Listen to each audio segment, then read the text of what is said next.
Hi, good morning.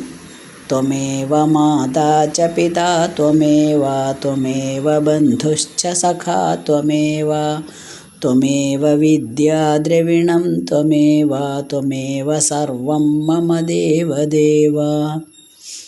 Shrimad Bhagavad Gita 2-ാമത്തെ അധ്യായം സാഖ്യയോഗ. സഞ്ജയനാണ് പറയുന്നത്. സഞ്ജയ ഉവാച തം തഥാ കൃപയാവിഷ്ടാശ്രുപൂർണാകുലേക്ഷണം വിഷീദന്തമിദം വാക്യമുവാച മധുസൂദന. വിഷണ്ണനായ അശ്രുവാർത്തു വിഷമിപ്പതു കൺകയാൽ പൃഥാസുതനോടന്നേരം മധുസൂദനൻ ഓതിനാൻ. വിഷണ്ണനായിട്ടിരിക്കുന്ന അർജുനനോട് ഇങ്ങനെ പറഞ്ഞു കൃഷ്ണൻ എന്ന് സഞ്ജയൻ ധൃതരാഷ്ട്രക്ക് വിവരിച്ചു കൊടുക്കുകയാണ്. തം തഥാ കൃപയാവിഷ്ടം അശ്രുപൂർണ കുലക്ഷണം. ആകപ്പാട് വ്യസനം, സങ്കടം വന്ന് അനുകമ്പയുണ്ട്, എല്ലാവരോടും ബന്ധുക്കളോടൊക്കെ അനുകമ്പയുണ്ട്. വിവശനായിട്ട് തളർന്നിരിക്കുകയാണല്ലേ തേർത്തട്ടിൽ. അശ്രുപൂർണങ്ങളായിട്ടുള്ള നേത്രങ്ങളാണ്, കണ്ണിങ്ങനെ നിറഞ്ഞൊഴുകുകയാണ്. അങ്ങനെ ഇരിക്കുന്ന അർജുൻ വളരെ ആകുലമായ നോട്ടാണ്. വിഷാദമഗ്നനായിട്ടിരിക്കുമ്പോൾ അങ്ങനെയുള്ള അർജുനനോട് ഭഗവാൻ പറഞ്ഞു എന്നാണ്. അപ്പോൾ ഇത് ഈ സാഖ്യയോഗം എന്നുള്ള ഈ ചാപ്റ്ററിൽ ഇതിന് ഭഗവാൻ അർജുനന് സ്വന്തം ധർമ്മങ്ങൾ ഉപദേശിച്ചു കൊടുക്കുന്നു, ജനന മരണങ്ങൾ പറഞ്ഞു കൊടുക്കുന്നു, കർമ്മയോഗം, സ്ഥിതപ്രജ്ഞൻ എന്നുള്ള വിശേഷണം, ഇതെല്ലാമാണ് വിവരിക്കുന്നത്.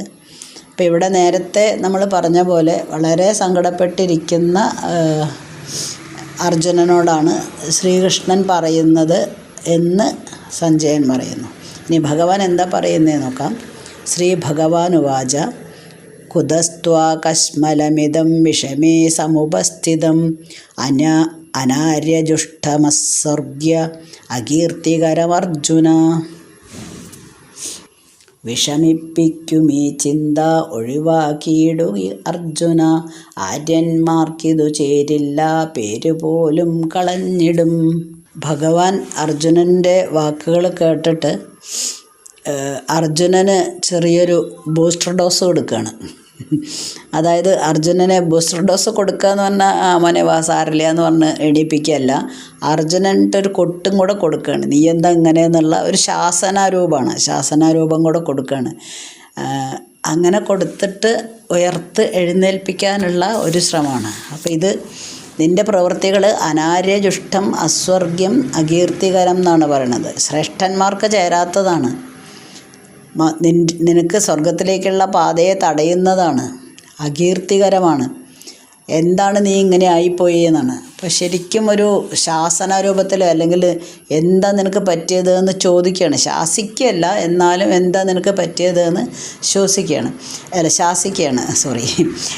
അപ്പോൾ നമ്മൾ ഈ ഒരു കുട്ടികളുടെ എക്സാമ്പിൾ പറയുകയാണെങ്കിൽ ചിലപ്പോൾ നല്ല പഠിക്കുന്ന കുട്ടികളുണ്ടാവും കേട്ടോ, നല്ല പഠിക്കുന്ന കുട്ടികളാവും. എൻ്റെ മോളൊക്കെ കുറച്ച് അങ്ങനെയാണ്. എന്നിട്ട് പരീക്ഷ തലേ ദിവസമായാൽ ചെറിയൊരു ടെൻഷനാണ്. അയ്യോ എൻ്റെ ഒന്നും പഠിച്ചു കഴിഞ്ഞില്ല, ഞാനിനി നാളെ എന്ത് ചെയ്യുന്നു. വെറുതെ മനുഷ്യനെ, അതായത് വെറുതെ അമ്മമാരും അച്ഛന്മാരും ടെൻഷൻ അടിപ്പിക്കുന്ന ചില മക്കളുണ്ട്. നമ്മൾ പറഞ്ഞിട്ടല്ല, ചില സ്ഥലത്ത് അങ്ങനെ നേരെ തിരിച്ചാണ്. അമ്മയും അച്ഛനും നിർബന്ധിക്കും, നീ നന്നായിട്ട് എഴുതണം, അല്ലെങ്കിൽ നീ അങ്ങനെ മുഴുവൻ ചെയ്തു വന്നില്ലെങ്കിൽ പിന്നെ ശരിയാവില്ല, തല്ല് കിട്ടുന്ന തന്നെ പറയും, ചിലപ്പോൾ തല്ലും ചെയ്യും.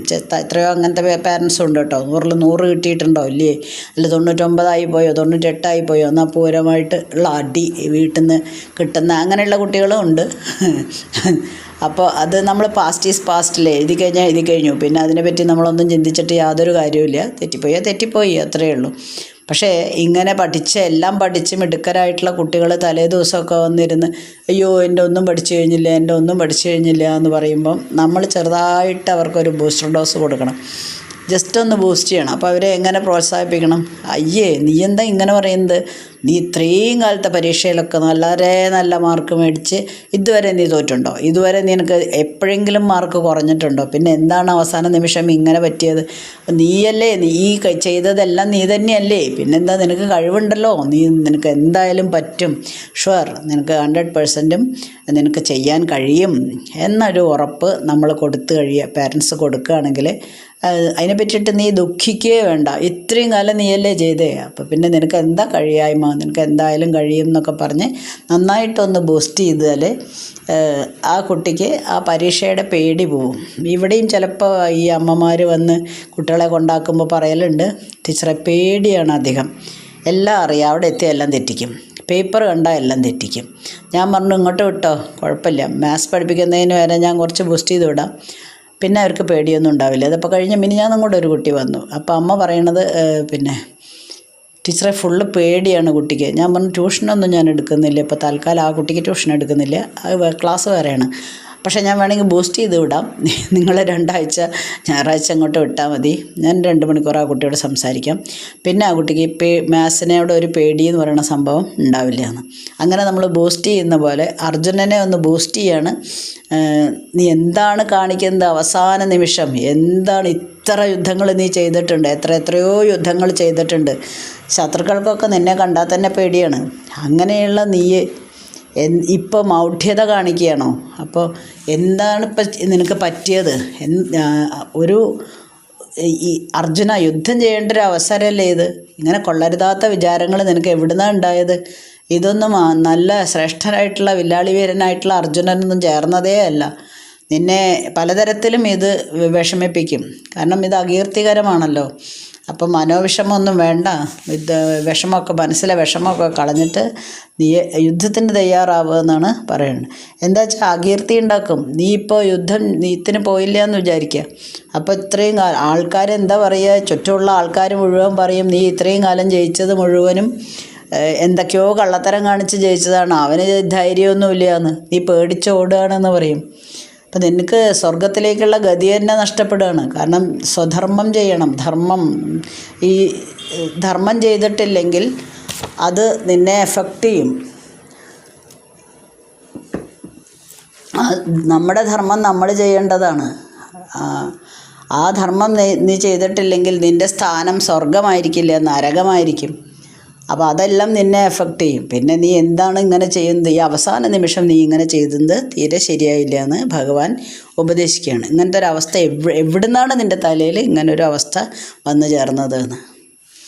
ഇനി 3-ാമത്തെ ശ്ലോകം. ക്ലൈബ്യം മാസ്മഗമപാർത്ഥ നൈതത്വയുപപദ്യതേ ക്ഷുദ്രം ഹൃദയ ദൗർബല്യം ത്യക്തോത്തിഷ്ഠ പരന്തപ. ക്ലീബനാകൊല്ല നീ പാർത്ഥ, ശോഭയല്ല നിനക്കെടോ, ക്ഷുദ്രമീ ചിത്ത ദൗർബല്യം ഭദ്രമല്ലെഴുന്നേൽക്കുക. ഉത്തിഷ്ഠ എന്നാണ് പറയുന്നത്. എണീക്ക് നിൻ്റെ ഹൃദയ ദൗർബല്യമൊക്കെ കളഞ്ഞിട്ട് ഉത്തിഷ്ഠ, എണീക്കൂ. കാരണം നീ ചെയ്യുന്നതെല്ലാം വിഡ്ഢിത്തരാണ് ഇപ്പം നീ പറയുന്നത്. ഹേ പാർത്ഥ, കുന്തിദേവിയുടെ പുത്ര എന്നാണ്. അപ്പോൾ നിൻ്റെ അമ്മയെ ഒന്ന് ആലോചിച്ച് നോക്ക്, എന്തൊക്കെ ജീവിത സാഹചര്യങ്ങളാണ് അവർക്കുണ്ടായിരിക്കുന്നത്. എന്നിട്ട് അവർ യാതൊരു കുസലും ഇല്ലാതെ മക്കളെ ചേർത്ത് പിടിച്ച് എല്ലാവരുടെയും മുന്നിൽ ധൈര്യമായിട്ട് എന്തെല്ലാം കാര്യങ്ങൾ നേടി, അല്ലെങ്കിൽ എന്തെല്ലാം ചെയ്തു. അങ്ങനെയുള്ള അമ്മയ്ക്ക് പോലും നാണക്കേടാണ് നീ ഇങ്ങനെ നിന്നാൽ. അപ്പോൾ ഇങ്ങനെയുള്ള നിൻ്റെ ഈ പ്രവൃത്തി ഒരു നപുംസക ഭാവമാണ്, അലസത. ഇതൊന്നും ഒരിക്കലും നിനക്കുണ്ടാവരുത്, നിനക്ക് യോജിച്ചതേ അല്ല. ഹേ പരന്തപ, ശത്രുക്കളെ ജയിച്ചവനെ, ശത്രുക്കൾക്കൊക്കെ നിൻ്റെ പേര് കേട്ടാൽ പോലും പേടിയാണല്ലോ. അങ്ങനെയുള്ള ഈ നീയെ ക്ഷുദ്രമായിട്ടുള്ള ഒരു പ്രവൃത്തിയാണ് ഇപ്പോൾ ചെയ്യുന്നത്. ആർക്കും ഒരു ഉപകാരവും ഇല്ലാത്തൊരു പ്രവൃത്തിയാണ് നീ ചെയ്യാൻ പോകുന്നത്. എന്ത്, ഞാനിവിടെ ഇരിക്കുക എന്നുള്ളത്. അത് അപ്പം നിൻ്റെ ഹൃദയ ദൗർബല്യമൊക്കെ ഒഴിവാക്കിയിട്ട് ഒന്ന് എഴുന്നേൽക്കൂ പ്ലീസ്, ഉത്തിഷ്ഠ. അപ്പം അത് നമ്മളോടും കൂടെ പറയുന്നതാണ് ഭഗവാൻ. നമ്മളും അങ്ങനെ തന്നെയാണ്. നമ്മൾക്കൊരു അലസത, അല്ലെങ്കിൽ എനിക്കൊന്നും ചെയ്യാൻ കഴിയില്ല എന്നുള്ള ഒരു ഭാവം, അതൊക്കെ അപ്പം നമുക്കും കൂടെ ഒരു ബൂസ്റ്റിങ് തരികയാണ്. എല്ലാ കാര്യങ്ങളും അങ്ങനെയാണല്ലോ. ഭഗവാൻ ഒരാളോട് ഉപദേശിക്കുന്നു, പക്ഷേ അതിൽ നിന്നുള്ള തത്വങ്ങൾ ഗ്രഹിക്കേണ്ടത് നമ്മളും കൂടെയാണ്, വായിക്കുന്ന നമ്മളും കൂടെയാണ്. അപ്പം നമ്മളും മനസ്സിലാക്കണം, നമുക്കൊന്നിനും കഴിവില്ല എന്ന് പറഞ്ഞ് ഇരിക്കുന്നത് വിഡ്ഢിത്തരാണ്. ഞാൻ നിങ്ങളോട് പറഞ്ഞല്ലോ ഒരിക്കൽ, ഞാനിത് ഇങ്ങനെയൊക്കെ സംസ്കൃതം വായിക്കുന്നു, അല്ലെങ്കിൽ എന്തെങ്കിലും മറ്റുള്ളവർക്ക് കുറച്ചെങ്കിലും മനസ്സിലാവത്തക്ക വിധത്തിൽ പറയുന്നു, ഞാൻ ഒരിക്കലും വിചാരിച്ചിട്ടില്ല. അതാരാണ് എന്നെ കൊണ്ട് പറയിപ്പിക്കുന്നതെന്ന് പോലും എനിക്കറിയില്ല. കാരണം 10ാം ക്ലാസ് കഴിഞ്ഞിട്ട് ആദ്യമായിട്ടാണ് സംസ്കൃതം ഇപ്പോൾ തൊടുന്നത്. ഇതുവരെയും ഞാനത് യൂസ് ചെയ്തിട്ടില്ല, എനിക്ക് അതിൻ്റെ ആവശ്യം വന്നിട്ടില്ല. ഞാൻ അങ്ങനെ വായിക്കാറില്ല സംസ്കൃതം. ബാക്കി വിഷയങ്ങൾ വായിക്കുന്ന പോലെ ഞാൻ എൻ്റേതായിട്ടുള്ള വിഷയങ്ങൾ മാത്രമേ പൊതുവേ ഇൻട്രസ്റ്റോടുകൂടെ വായിക്കാറുള്ളൂ. ഒരു കാലത്ത് കഥകളും കവിതകളും നോവലുകളും എല്ലാം വായിച്ചിരുന്നു. പക്ഷേ പിന്നെയും നമ്മുടെ ജീവിത സാഹചര്യങ്ങൾക്കനുസരിച്ച് നീങ്ങി വായനയോട് കുറേ അകലെയാണ് ഉണ്ടായത്.